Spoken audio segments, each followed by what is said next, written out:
guys, today's video is sponsored by xTool. They sent over their F1 Deluxe Bundle. The F1 is the fastest portable IR and diode laser engraver. The desktop air purifier extracts any unpleasant smells. Today I'll show you a few projects so you can check out how it works. So for this project we are going to be using the wood coaster. I think it's so cute and adorable. First thing we're going to do is measure our coaster. We're going to lift the top. So you can see that the two lasers are separate. You're just going to twist this knob on the side to adjust the lasers so that they're overlapping. So you just twist it so you can see it's two separate lasers and they're just going to combine. Always make sure that they are lined up properly. So laser flat, I'm going to select wood coaster, insert text, type out Army. Strong. I just want two separate boxes so that I can adjust them accordingly. Then just change the font to whatever you like. And I'm going to add an image to the center. I'm going to edit the image because I don't want all the excess white around my image. So edit. The wand is already selected, so I'm just going to click in the white around my image and hit save. So now you can see that the excess white is gone. And then another feature that I really love, I'm going to trace the image. And then you just hit save. And then you just slide it over because it saves directly on top of the image. So just slide it over and then delete the original image. And then I'm just going to highlight everything and switch it to engraves. Now I'm going to insert a circle. I just like to use it to give me an idea of how it's going to look, and it makes the whole designing process a little bit easier. You can adjust it manually by looking at the shaded green along the ruler at the top and on the left side, or you can type in your adjustments. Now I'm going to adjust my words, and I'm going to select this little icon and arc it downward. Strong is going to arc upward. And then just keep adjusting until I have it exactly where I want it. You can see how it kind of jumps up and down. You could just use the up and down arrows on your keypad and make slight adjustments as opposed to the jump from one to the other. And I'm just going with the user settings for this one.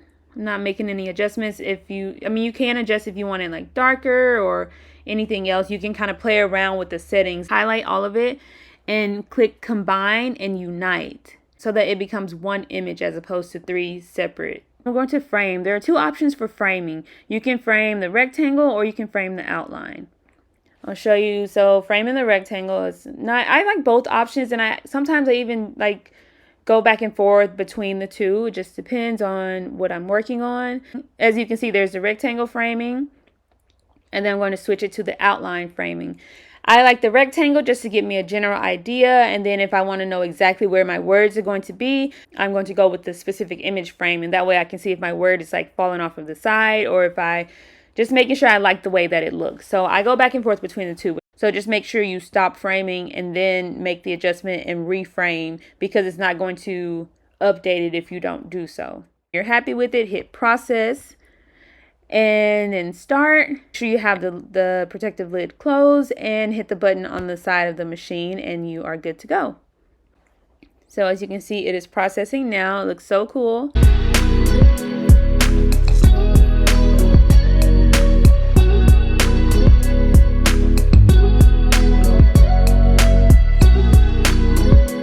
I think it looks great. If you choose to have it darker, then you can adjust your power. You can play around with the settings until you get the look that you prefer. All right, so for the black metal business card, we are going to import our image. So cute. Change the user setting to black metal business card.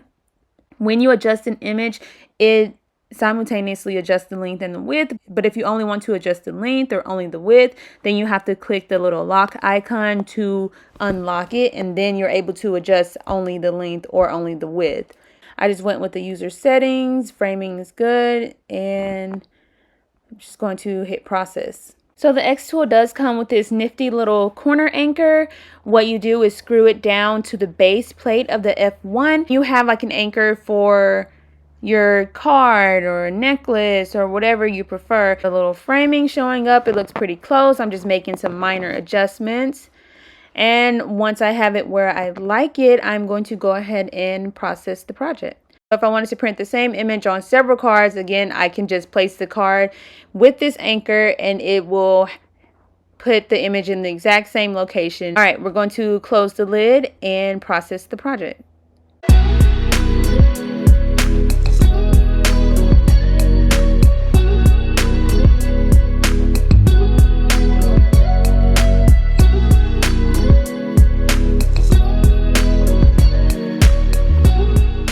Alright, it is all done. It looks so cute. I'm just going to wipe it a little bit just to get off any residue. And this looks really cool. It actually looks kind of like sepia, which I like. Can adjust the settings if you want a different look, but for this specific image, I think the sepia works really well. Was completed with the blue light laser. I'm also going to use the same image with the IR laser just to show you the difference. So we're going to go back to Creative Space and make our adjustments there. And I'm going to switch to manual setting.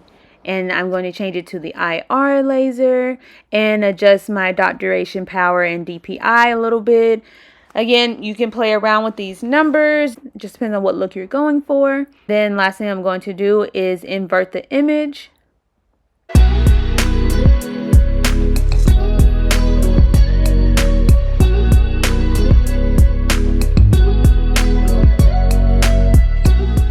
Alright, so this one looks really cool. It looks more black and white than the other one. So adorable. So again, I feel like both cards look great. It just depends on personal preference, what you prefer. You could even play with it a little more to get the image a little sharper. Let me show you both of them so you can see the comparison. The left is the blue light laser with the user settings, and the right is the IR laser with settings that I kind of adjusted myself. And there you have it. I think they're both adorable, both cute, just give you completely different looks, and you can even play around with it some more. But I think they both look great. So next we are going to engrave these adorable pencils. So I'm going to click on the text box and type in Ava Grace. Then select my font. And I measured the width of the pencil, so now I'm just adjusting my text to fit that width as close as possible. I may have to make minor adjustments once I actually frame it. So I'm just going to go with basswood.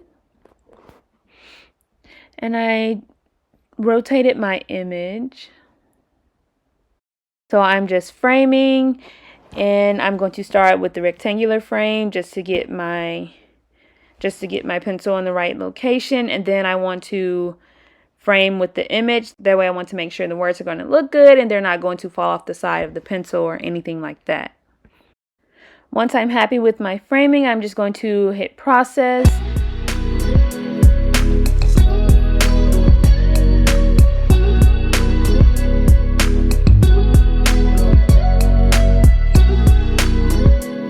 I'm going to also engrave a pencil for Liam Brett.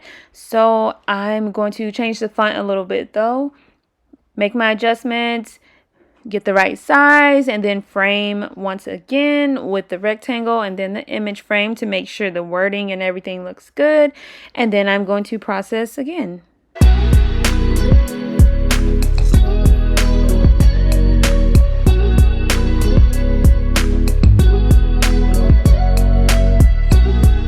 So here are both pencils. They look really nice. This will definitely come in handy during the school year.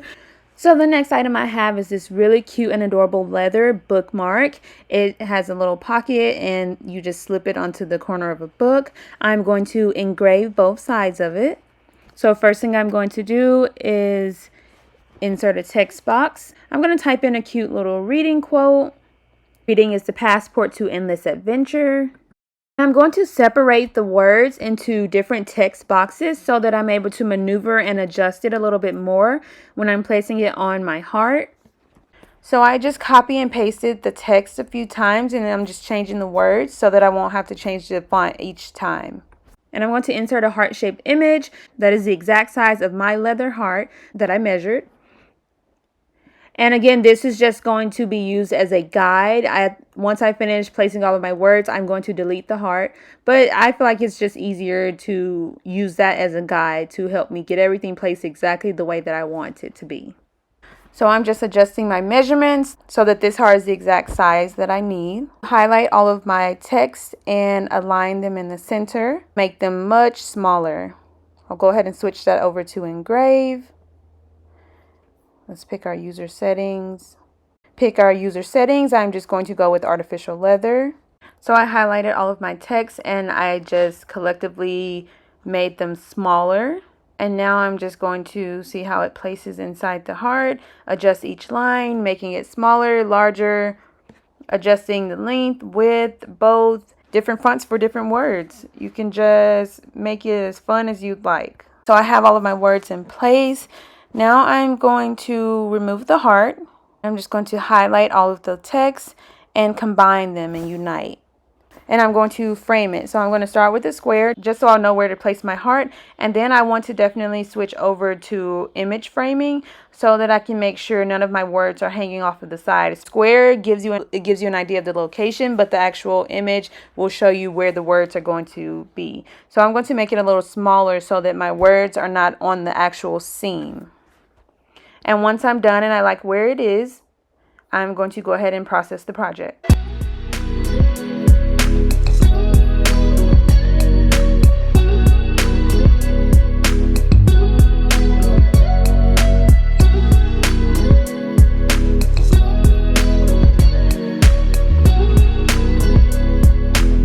And it is all done. It was really quick, didn't take very long at all, and it looks really great. So cute. And I think I'm going to add more engraving to the back of the heart. So I'm going to go through the same steps.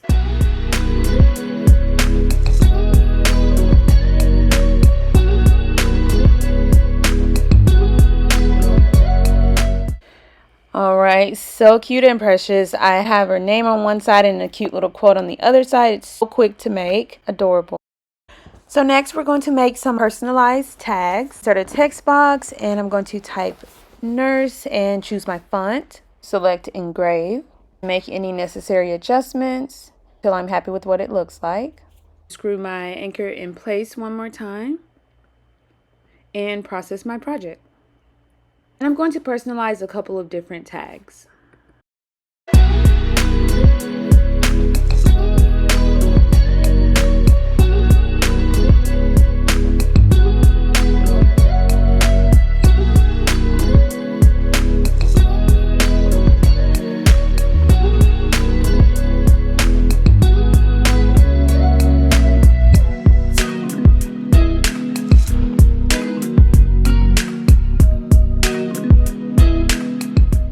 Alright, these are so cute and they only took a couple of minutes to make.